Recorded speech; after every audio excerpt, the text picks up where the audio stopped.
বন্ধুরা 24শে ডিসেম্বর 2025 এবং আজ হচ্ছে বুধবার। চলে এলাম আজকের গুরুত্বপূর্ণ আবহাওয়ার আপডেট নিয়ে এবং আপনাদের প্রথমেই জানাই হাঁটু কাঁপানো ঠান্ডা আসতে চলেছে আমাদের বাংলায়। আর এই মুহূর্তের উপগ্রহ চিত্র বলছে যে সমগ্র ভারত পরিষ্কার, কোথাও কোনো মেঘের ছিটেফোঁটা দেখা যাচ্ছে না। কিছুটা সাদা পেঁজা তুলোর মতো মেঘ লখনৌ মানে উত্তরপ্রদেশ, এদিকে বিহার ও আমাদের বাংলার বিশেষ করে মালদা এবং 2 দিনাজপুরের আকাশে দেখা যাচ্ছে। সেটা অবশ্যই বৃষ্টির মেঘ নয়, রৌদ্রোজ্জ্বল আবহাওয়া। বাংলাদেশেও কিছুটা সাদা পেঁজা তুলোর মতো মেঘ ভেসে বেড়াচ্ছে। বঙ্গোপসাগর, আরব সাগর পরিষ্কার, কিছুটা ছিটেফোঁটা মেঘ রয়েছে দক্ষিণ বঙ্গোপসাগরে। আসি পরবর্তী কি আমরা দেখতে পাচ্ছি আজকের আপডেটে। আবহাওয়ার সতর্কতা আজকে কোথাও নেই। আজকে কুয়াশা নিয়েও আলোচনা করব, খুব গুরুত্বপূর্ণ। এছাড়া আলোচনা করব বৃষ্টি নিয়ে। দেখুন, বৃষ্টি এই মুহূর্তে সারা ভারতে কোথাও নেই। শ্রীলঙ্কাতে ছিটেফোঁটা বৃষ্টি আজকে আছে, সেটা এমন কিছু উল্লেখযোগ্য নয়। এর পরবর্তী দিনগুলো যদি আমরা একটু ফাস্ট ফরওয়ার্ড করে দেখে নিই, তাহলে আমাদের কাছে যে 8ই জানুয়ারি পর্যন্ত আপডেট আছে, তাতে দার্জিলিং ছাড়া আমাদের বাংলায় বৃষ্টি কিন্তু কোথাও লক্ষ্য করা গেল না। আমরা দুদিন আগে দেখেছিলাম যে 5 তারিখ নাগাদ আমাদের দক্ষিণবঙ্গে হালকা পাতলা বৃষ্টি হতে পারে, কিন্তু আজকের ডেটে দাঁড়িয়ে দেখা যাচ্ছে বৃষ্টি নেই। কিন্তু যেটা আছে সেটা হচ্ছে একটি ভারী নিম্নচাপ বঙ্গোপসাগরে। সেই নিম্নচাপ কোন দিকে যাবে এখনও পর্যন্ত তার গতিপথ বা গতি প্রকৃতি সঠিকভাবে বলা যাবে না, কারণ দেরি আছে। বছরের শুরুতে এই নিম্নচাপটি বঙ্গোপসাগরে তৈরি হবে। এই নিম্নচাপের জেরটা যতদূর বোঝা যাচ্ছে তা দক্ষিণ ভারতের উপরে পড়বে। শ্রীলঙ্কা সহ তামিলনাড়ু, অন্ধ্রপ্রদেশ, এদিকে তেলেঙ্গানা এবং পুদুচেরি, এই অঞ্চলগুলোর উপরে পড়বে বা এই রাজ্যগুলোর উপরে পড়বে। আমাদের বাংলার দিকে আসার কোনো চান্স নেই। অতএব আগামী 8 তারিখ পর্যন্ত বৃষ্টির দেখা কিন্তু আমরা পাচ্ছি না। আমরা যারা বঙ্গবাসী বা বেঙ্গল জোনের যারা বাসিন্দা, বেঙ্গল জোন মানে হচ্ছে গিয়ে পশ্চিমবঙ্গ, ত্রিপুরা, আসাম এবং বাংলাদেশেরও আপডেট আমরা দিয়ে থাকি। এটা বহু বছর ধরে দিয়ে আসছি, বহু বছর ধরে, প্রায় 8 বছর ধরে কিন্তু আমরা এই আপডেটগুলো দিয়ে আসছি। তাই এই পরিস্থিতিতে দাঁড়িয়ে অনেকে বলতেই পারেন যে বাংলাদেশের আপডেট কেন না, পুরনো স্বভাব, তাই সেটা এখনও পর্যন্ত বজায় রেখেছি। দেখা যাক পরবর্তী সময় কি হয়। চলে আসি এবার অন্যান্য যে বিষয়গুলো আমরা দেখব। বৃষ্টির পরিমাণটাও দেখে নিই। দেখলাম আমরা বৃষ্টি ও বজ্র মুডে, তো বৃষ্টির পরিমাণে গিয়েও দেখে নিই যে বৃষ্টির পরিমাণ কি বলছে। বৃষ্টির পরিমাণ বলছে দক্ষিণ ভারতের উপরে বৃষ্টি থাকলেও আমাদের বাংলার উপরে কিন্তু বৃষ্টি নেই। এছাড়া বাংলার উপরে বৃষ্টি বলতে দার্জিলিংয়ে বৃষ্টি আছে। দার্জিলিংয়ে মাঝে মধ্যেই কিন্তু হালকা মাঝারি বৃষ্টি লক্ষ্য করতে পারলাম আমরা। এবার আসবো কুয়াশা কীরকম হবে, তারপর আসছি যে হাঁটু কাঁপানো ঠান্ডা, সেই ঠান্ডার আপডেট নিয়ে। দৃষ্টিপাত, এটাই হচ্ছে কুয়াশার আপডেট দিয়ে থাকে। এই মুহূর্তে কুয়াশা কিন্তু কোথাও নেই। হ্যাঁ, দার্জিলিংয়ের কাছে সামান্য থাকলেও বাকি মোটামুটি কুয়াশা কোথাও লক্ষ্য করা যাচ্ছে না। আজকে সন্ধ্যের পর কুয়াশা দার্জিলিংয়ে বেড়ে যাবে অনেকটাই, ভিজিবিলিটির প্রবলেম আছে। রাতের দিকে যদি দেখি তাহলে প্রথমে কুয়াশা শুরু হবে, দার্জিলিংয়ে তো ঘন কুয়াশায় ঢেকে যাবে।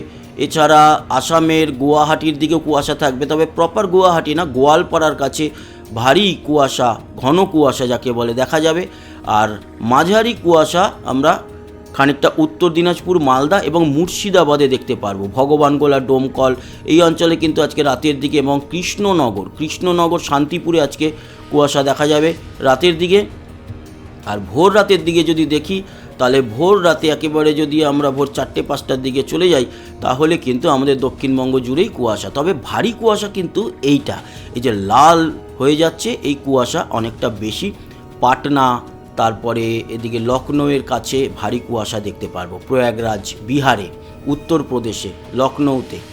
আর আমাদের বেঙ্গলেও কিন্তু কুয়াশা থাকছে। কলকাতার আশেপাশে, প্রপার কলকাতাতে সেরকম কুয়াশা না, ওই হালকা পাতলা কুয়াশা থাকলেও হুগলি, চুঁচুড়া, এদিকে বসিরহাট, ক্যানিং, হাবড়া, তারপরে চাকদা, বনগাঁ, পান্ডুয়া, কৃষ্ণনগর, তেহট্ট, বহরমপুর, সালার, বোলপুর, মল্লারপুর, মানে বীরভূম জুড়ে, মুর্শিদাবাদ জুড়ে, বাঁকুড়া জুড়ে, পুরুলিয়া জুড়ে, পুরুলিয়ায় কিন্তু ভারী কুয়াশা দেখা যাবে। বাকি হালকা মাঝারি কুয়াশা সব জায়গাতেই থাকছে। উত্তরবঙ্গের দার্জিলিংয়ে কুয়াশাটা সবচেয়ে বেশি দেখা যাবে। বাংলাদেশেও কিন্তু রাজশাহী, এদিকে নওগাঁও, সিংড়া, পাবনা, তারপর ঝিনাইদহ, যশোর, এই জায়গাগুলোতে কুয়াশার পরিমাণটা অনেক বেশি থাকবে। সিলেটের দিকে কুয়াশা দেখতে পারবো আমরা। মানে আমরা বলতে যারা সেখানে থাকে সেখানকার লোকজন, সুনামগঞ্জ, তারপরে ছটক, এদিকে জয়শ্রী, দিরাই, বলাগঞ্জ, এই সব জায়গাতে কিন্তু ভারী কুয়াশা থাকবে। মেঘালয়তেও ভারী কুয়াশা থাকবে। আমাদের নর্থ ইস্টে কুয়াশা বেশ ভারী দেখা যায়। এই হচ্ছে গিয়ে কাল সকাল অবধি কুয়াশার রিপোর্ট আপনাদের দিয়ে দিলাম। দিনের বেলায় আবারও পরিষ্কার আকাশ, আবারও রাত ও ভোরের দিকে কুয়াশা দেখা যাবে। এবার আসি তাপমাত্রায় আমরা দেখে নেব আজকের এই মুহূর্তে কত। দক্ষিণবঙ্গে এই মুহূর্তে চলছে 23 থেকে 25-এর মধ্যে। এছাড়া উত্তরবঙ্গে যদি আমরা দেখি, মালদায় 22 এবং উত্তরবঙ্গ জুড়ে মোটামুটি 22-এর মতো। দার্জিলিংয়ে 14 তাপমাত্রা, বাংলাদেশ জুড়ে 22 থেকে 25-এর মধ্যে একই তাপমাত্রাই রয়েছে সব জায়গাতে বাংলাদেশের। এবং ত্রিপুরাতেও মোটামুটি 25-26-এর মতো, শিলচর 25, আসাম জুড়ে 22-23-এর মধ্যে রয়েছে তাপমাত্রা আজকের দুপুরে সর্বোচ্চ। আজকে রাত্রির 11টা নাগাদ কত হবে? 11টা নাগাদ মোটামুটি দক্ষিণবঙ্গে 15 থেকে 17-র মধ্যে, উত্তরবঙ্গেও কিন্তু ওই 14 থেকে 16-র মধ্যে, দার্জিলিং 8, বাংলাদেশ 15 বা 14-15-র মধ্যে উত্তরে, মধ্য বাংলাদেশ ঢাকায় 17, দক্ষিণের দিকে 15-16-র মতো, চট্টগ্রাম মহেশখালীর দিকটা 16 থেকে 18-র মধ্যে, ত্রিপুরা 15-16-র মধ্যে থাকবে, শিলচর 15, আসাম জুড়ে 16-17-র মতো তাপমাত্রা আজকে রাতে। এবার আসি কাল ভোর 25শে ডিসেম্বর। ভোর রাতের তাপমাত্রা কত হচ্ছে? ভোর রাতে এক ধাক্কায় 13-14-য় পৌঁছে যাচ্ছে কলকাতা এবং 10-11-য় পৌঁছে যাচ্ছে পুরুলিয়া বাঁকুড়ার দিকটা, আসানসোল 11, তারপরে আমাদের বীরভূম 10-11, মুর্শিদাবাদ 10-11, কৃষ্ণনগর ওই 10-11-র মধ্যে, বর্ধমান 10-11, খড়গপুর সহ ঝাড়গ্রাম 11-12-র মধ্যে, পূর্ব পশ্চিম মেদিনীপুর 12-র মধ্যে, কিন্তু পূর্ব মেদিনীপুর একেবারে দক্ষিণের দীঘা, কাথি এই জায়গাগুলোতে 14-15-র মতো, দক্ষিণ 24 পরগনা 14-15-র মধ্যেই থাকবে, উত্তর 24 পরগনায় ভ্যারিয়েশন আছে, বনগাঁ, হাবড়া, বসিরহাটের দিকে 12, আবার এদিকে হিঙ্গলগঞ্জের দিকটায় কিন্তু ওই 13-14-র মতো, সন্দেশখালি 14। এই হচ্ছে গিয়ে কাল সকালে দক্ষিণবঙ্গের তাপমাত্রা। হাওড়াতেও কিন্তু 12-13-র মধ্যেই থাকছে। উত্তরবঙ্গের দিকে গেলে মালদা 11-12, বালুরঘাট বা দক্ষিণ দিনাজপুর 11-12, 10-11 হচ্ছে গিয়ে উত্তর দিনাজপুর, শিলিগুড়ি 13, দার্জিলিং 8 এবং আলিপুরদুয়ার সহ জলপাইগুড়ি, ধূপগুড়ি, কোচবিহার, আলিপুরদুয়ার সবই কিন্তু 13-14-র মধ্যে থাকবে।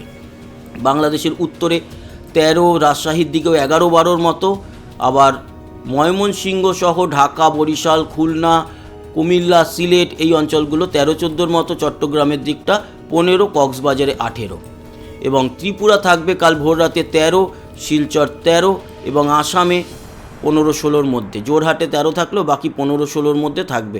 তার মানে আসামের থেকে আমাদের বাংলার তাপমাত্রা অনেকটা কম থাকবে, ঠান্ডা বেশি থাকবে।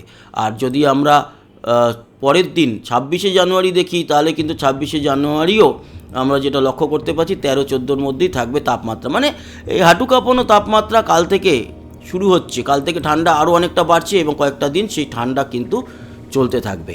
তো এই ছিল গিয়ে আবহাওয়ার আপডেট। ঠান্ডা বাড়ছে আর হাঁটু কাঁপবে। নতুন বছরে আমরা আরও ভালোভাবে ঠান্ডাকে উপভোগ করব। বছর শেষে তো করছি, আমরা যদি একটা ঝলক দেখে নিই তাহলে আপনাদের দেখাই, 29 তারিখ নাগাদও কিন্তু সেই একই ওই 13, 14, 10 পুরুলিয়ার দিকে ওরকমই থাকবে তাপমাত্রা। এখন কয়েকটা দিন বেশ কমের দিকে থাকবে, দেখুন বেশ কম, 13, 14, কোথাও কোথাও 10, 11 এরকম। 31শে জানুয়ারির ভোরবেলায় আমরা একই রকম তাপমাত্রা পাবো, আর 1 জানুয়ারির ভোর রাতে একই থাকবে তাপমাত্রা। এখন কয়েকটা দিন আমরা বেশ ঠান্ডা কিন্তু উপভোগ করতে চলেছি। তো বন্ধুরা, এই ছিল আজকের আপডেট। আশা করি এই আপডেট আপনাদের কাজে লাগলো। সবাই ভালো থাকবেন, সুস্থ থাকবেন, আবার দেখা হবে। ততক্ষণের মতো টাটা।